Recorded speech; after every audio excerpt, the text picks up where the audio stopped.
Welcome back दोस्तों, स्वागत है आप सभी का हमारे यूट्यूब चैनल बॉटनी लेक्चर में। आप सभी का स्वागत है।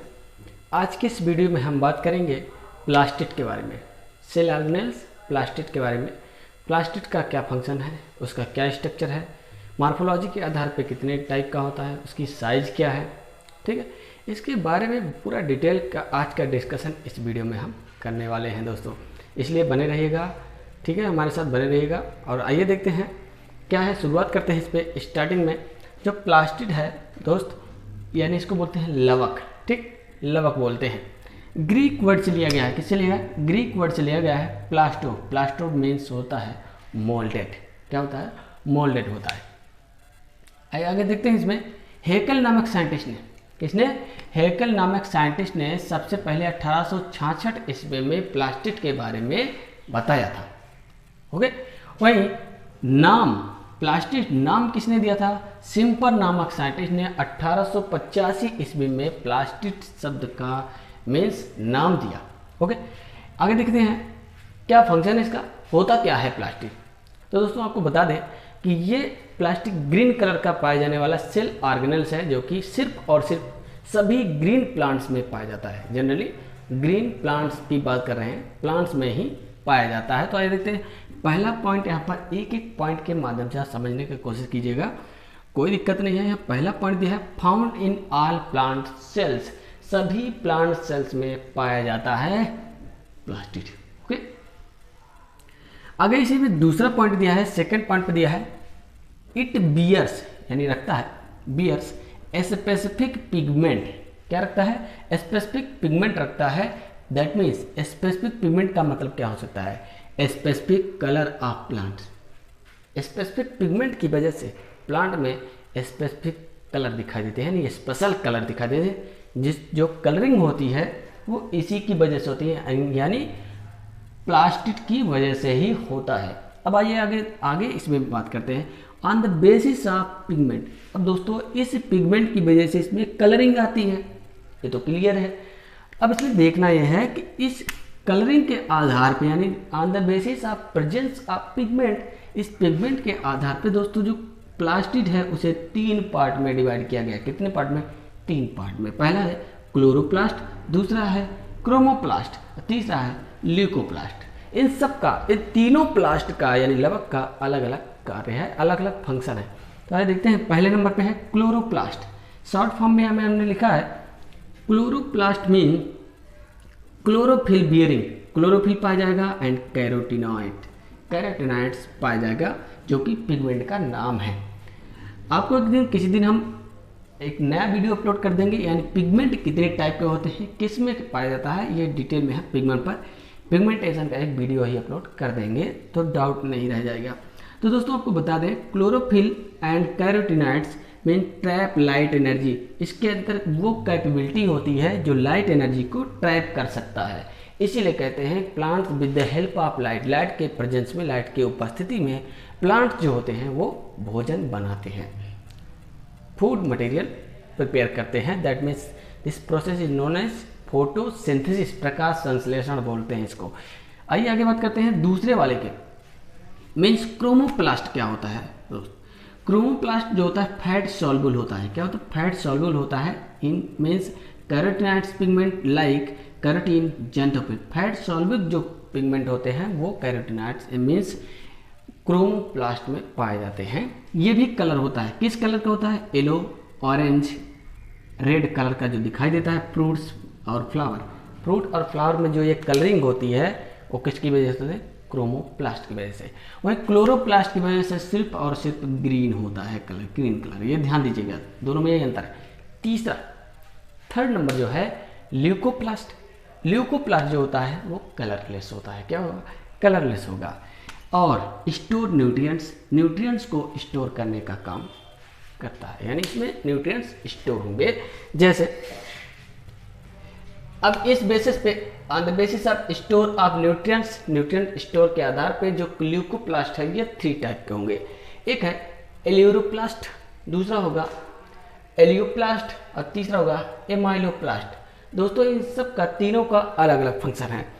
देखिए, जो एलियोप्लास्ट होगा मीन्स प्रोटीन बियरिंग कर देगा, ठीक, एलियोप्लास्ट जो होगा वो क्या रखेगा, ऑयल एंड फैट्स को स्टोर करने का काम, मीन्स ल्यूकोप्लास्ट का काम है स्टोर करने का काम। तो क्या स्टोर करेगा, प्रोटीन स्टोर करने का काम एलियोप्लास्ट ऑयल एंड फैट्स का, और एमाइलोप्लास्ट जो होगा स्टार्च का स्टोरिंग करेगा, और किस रूप में, रूट शूट एंड सीड के रूप में स्टार्च को स्टोर करने का काम करता है इस प्लास्ट में। तो उम्मीद कर रहा हूँ दोस्तों आपको ये जो पॉइंट हम एक एक करके बता रहे हैं कॉन्सेप्ट आपको क्लियर हो रहा होगा। अगर क्लियर हो रहा है तो लाइक जरूर कीजिए, लाइक करना बिल्कुल मत भूलिएगा। आइए आगे देखते हैं। अब इस बेसिस पे मॉर्फोलॉजी के आधार पे जो क्लोरोप्लास्ट होता है, सिर्फ यहाँ पर क्लोरोप्लास्ट का डिस्कशन होगा। क्लोरोप्लास्ट जो होता है दोस्तों वो निम्न टाइप का होता है। कितने प्रकार का, फॉलोइंग टाइप्स। पहला, इसमें पहला ध्यान दीजिएगा, कप शेप। यदि क्लोरोप्लास्ट कप शेप का पाया जा रहा है किसी सेल में तो क्या होगा, क्लेमाइडोमोनास वॉलवॉक्स, ये ऐसे एल्गी हैं जिनमें कप शेप का, कप के स्ट्रक्चर के आधार पे वो यानी क्लोरोप्लास्ट पाया जाता है किसमें, क्लेमाइडोमोनास और वॉलवॉक्स में। वहीं गर्डल शेप का क्लोरोप्लास्ट यूलोथ्रिक्स में पाया जाता है। स्टार शेप का क्लोरोप्लास्ट जैगनेमा में पाया जाता है। रेटिकुलेट टाइप का जो होगा ओडोगोनियम में पाया जाता है। डिस्क्वाइड टाइप का जो होगा वो पाउचेरिया में पाया जाता है। तो मॉर्फोलॉजी के आधार पे 1 2 3 4 5 टाइप के क्लोरोप्लास्ट होते हैं। दोस्तों आगे बात करते हैं इसके साइज की, साइज एंड नंबर की बात करते हैं। तो यानी एक सेल में क्या एक ही पाया जाता है या एक सेल में एक से अधिक पाया जाता है, इस बेसिस पे आइए देखते हैं। इस पॉइंट में 4 to 8 जनरली इसकी माइक्रोमिलीमीटर की जो साइज होती है, जनरली इस क्लोरोप्लास्ट की जो साइज है 4 से 8 माइक्रोमिलीमीटर की होती है। वहीं नंबर की अगर बात करें तो एक सिंगल क्रोमोसोम पाया जाता है किसमें, क्लोरोप्लास्ट पाया जाता है किसमें, क्लेमाइडोमोनास और वॉलवॉक्स में एक ही पाया जाता है। अगर आपसे कंपटीशन में पूछे कि एक सिंगल क्लोरोप्लास्ट किस में पाया जाता है तो आप एग्जांपल में याद कर लीजिए Chlamydomonas and Volvox. Okay, next हो जाएगा दोस्तों 20 to 40 ऑल हायर प्लांट। जितने भी हायर प्लांट्स बचेंगे उन सभी में 20 से लगभग 40 के नंबर में क्लोरोप्लास्ट पाया जाता है। अब इसके अल्ट्रा स्ट्रक्चर की बात करेंगे। अगर अल्ट्रा स्ट्रक्चर की बात करें, इस फिगर पे आप ध्यान से नज़र डालेंगे तो दोस्तों इसमें ये भी डबल मेम्ब्रेनस स्ट्रक्चर होता है, लाइक माइटोकॉन्ड्रिया, एंडोप्लाज्मिक रेटिकुलम। इस बिल्कुल इन सभी सेल ऑर्गेनेल्स की तरह क्लोरोप्लास्ट भी डबल मेम्ब्रेनस स्ट्रक्चर होता है, 2 मेम्ब्रेनस स्ट्रक्चर होता है। एक शेप और बार ओवाइड शेप इसका स्ट्रक्चर पाया जाता है। पहली बात outer membrane and inner membrane, एक आउटर मेम्ब्रेन होगी दूसरे इनर मेम्ब्रेन होगी। इन दोनों मेम्ब्रेन के बीच में जो स्पेस होता है उसे पेरीप्लास्टिक स्पेस कहते हैं। क्या बोलें, पेरीप्लास्टिक स्पेस बोलते हैं। अब आगे बात करें यहाँ पर तो डबल मेम्ब्रेनस स्ट्रक्चर होगा, एक आउटर की बात करें इनर मेम्ब्रेन हो जाएगा।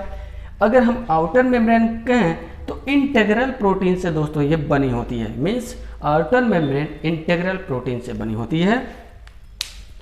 आगे इनर मेम्ब्रेन सराउंडेड बाय ये मैट्रिक्स, एक मैट्रिक्स से एक लिक्विड से घिरा होगा। उस लिक्विड में जो ओनली लिक्विड पार्ट की अगर हम बात करेंगे तो उसे हम बोलते हैं स्टोमा। क्या बोलेंगे, स्टोमा। और इसमें कुछ stacks coins like structure, means coins like structure पाया जाता है।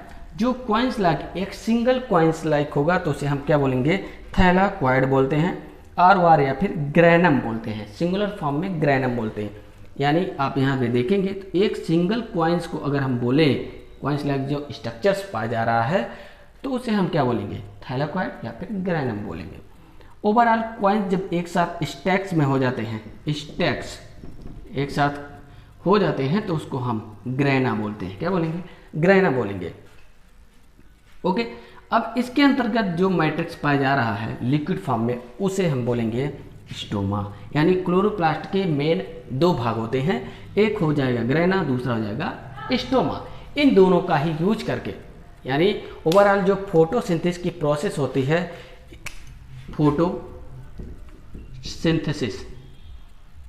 फोटोसिंथेसिस प्रोसेस द्वारा प्लांट क्या करते हैं, make their food materials. Food material बनाते हैं। और ये फोटोसिंथेसिस की प्रोसेस 2 स्टेप में कंप्लीट होती है। एक होगी लाइट रिएक्शन, दूसरा डार्क रिएक्शन। इसके बारे में डिटेल डिस्कशन आगे कर दिया जाएगा। लाइट रिएक्शन होगी जो दोस्तों वो ग्रैनम में कंप्लीट होती है। किसमें? ग्रैनम में कंप्लीट होती है। उसके मेम्ब्रेन पर, जिसे हम ल्यूमेन बोलते हैं, वहाँ पर पिगमेंट अरेंज होते हैं। और जो इसकी डार्क रिएक्शन है वो किसमें कंप्लीट होगी? स्टोमा में, जहाँ पर फोटोसिंथेसिस की प्रोसेस में H2O का ब्रेकडाउन होता है और CO2 का फिक्सेशन होता है। इस CO2 का फिक्सेशन स्ट्रोमा में होता है और H2O का ब्रेकडाउन किसमें होगा? ग्रैनम में होता है। तो उम्मीद कर रहा हूँ आपका कोई भी डाउट जो होगा वो सब क्लियर हो रहा होगा यहाँ पर। उम्मीद यही करते हैं। आगे बात करते हैं इस स्ट्रक्चर में। इसमें स्वयं का राइबोसोम पाया जाता है, यानी खुद का राइबोसोम है, एक्सेप्ट द साइटोप्लाज्म। साइटोप्लाज्म की अपेक्षा भी इसमें भी राइबोसोम खुद का पाया जाता है, जो कि यहाँ पर जो राइबोसोम होगा वो दोस्तों 70 ईयर्स का पाया जाएगा, 70 ईयर्स का। आगे बात करें तो इसके स्वयं का डीएनए भी होगा। इसी वजह से ये ऐसा सेल ऑर्गेनेल्स है लाइक माइटोकॉन्ड्रिया, ऐसा सेल ऑर्गेनेल्स है जो स्वयं रेप्लिकेशन एंड डुप्लीकेशन सारी प्रोसेसेस, मल्टीप्लिकेशन, प्रोटीन सिंथेसिस, सारे फंक्शंस स्वयं कर सकता है, बिकॉज डीएनए इसके प्रेजेंट होगा। Okay, but the DNA without histone protein, लेकिन जो इसमें डीएनए पाया जाएगा वो बिना हिस्टोन प्रोटीन के होगा। ठीक, जो न्यूक्लियस में डीएनए पाया जाता है वो हिस्टोन प्रोटीन से बधा हुआ होता है, क्वेल्डिंग किया रहता है, बट इस डीएनए में कोई हिस्टोन प्रोटीन नहीं पाई जाती है। तो इस तरीके से दोस्तों इस प्लास्टिड का पूरा ओवरऑल कॉन्सेप्ट हमने आपको बता दिया। एक चीज़ यहाँ पे छूट रहा है, जो थैलाकोइड टर्म है, ग्रैनम को थैलाकोइड भी बोलते हैं, यानी एक सिक्के को, एक उस टेक्स्ट को बोलते हैं थैलाकोइड। थैलाकोइड टर्म देने वाले जो साइंटिस्ट हैं, मेक नाम है उनका, MEKE, मेक 1961 ईस्वी में इन्होंने थैलाकोइड टर्म यूज किया था इस क्वाइंस को। ओके, तो दोस्तों इस तरीके से ख़त्म होता है। अगर वीडियो अच्छा लगा हो तो लाइक करें और चैनल को सब्सक्राइब किए बिना आगे मत जाइएगा। धन्यवाद।